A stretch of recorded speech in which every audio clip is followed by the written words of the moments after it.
BMTC ನೌಕರ ನೇಣು ಬಿಗಿದುಕೊಂಡು ಆತ್ಮಹತ್ಯೆ ಮಾಡಿಕೊಂಡಿರುವ ಘಟನೆ ಬಾಗಲಕೋಟೆ ಜಿಲ್ಲೆಯ ಜಮಖಂಡಿ ತಾಲೂಕಿನ ಸನಾಳ ಗ್ರಾಮದ ಮನೆಯೊಂದರಲ್ಲಿ ಜರುಗಿದೆ. ಸೆಪ್ಟೆಂಬರ್ 16ರ ರಾತ್ರಿ 10 ಗಂಟೆ ಸಂದರ್ಭದಲ್ಲಿ ನೇಣಿಗೆ ಶರಣಾಗಿರಬಹುದು ಎಂದು ಅಂದಾಜಿಸಲಾಗಿದೆ.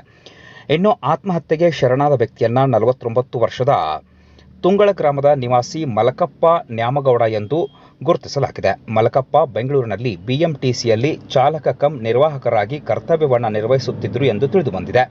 ಬೆಂಗಳೂರಿನ ತಮ್ಮ ಸಹೋದ್ಯೋಗಿ ದಂಪತಿಗಳ ಕಿರುಕುಳದಿಂದ ಹಣದ ವಿಚಾರಕ್ಕಾಗಿ ಮಾನಸಿಕ ಮಾಡಿಕೊಂಡು ಅವರು ಆತ್ಮಹತ್ಯೆಗೆ ಶರಣಾಗಿದ್ದಾರೆ ಎಂದು ಮಾಹಿತಿ ತಿಳಿದುಬಂದಿದ್ದು, ಈ ಕುರಿತು ಜಮಖಂಡಿ ಗ್ರಾಮೀಣ ಪೊಲೀಸ್ ಠಾಣೆಯಲ್ಲಿ ಪ್ರಕರಣ ದಾಖಲಾಗಿದೆ. ಇನ್ನು ಆತ್ಮಹತ್ಯೆಗೆ ಶರಣಾದ ವ್ಯಕ್ತಿಯ ಬಳಿ ಡೆತ್ ನೋಟ್ ಕೂಡ ಸಿಕ್ಕಿದೆ ಎನ್ನುವ ಮಾಹಿತಿ ಲಭ್ಯವಾಗಿದೆ. ಇನ್ನು ಸ್ಥಳಕ್ಕೆ ಜಮಖಂಡಿ ಗ್ರಾಮೀಣ ಪೊಲೀಸ್ ಠಾಣೆಯ ಅಪರಾಧ ವಿಭಾಗದ ಪಿಎಸ್ಐ ಎಚ್ಎಂ ಹೊಸಮನಿ, ಸಿಬ್ಬಂದಿಗಳಾದ BM Jambagi, BS Mali, SL Nyamagouda ಅವರು ಭೇಟಿ ನೀಡಿ ಪರಿಶೀಲನೆ ನಡೆಸಿದ್ದಾರೆ.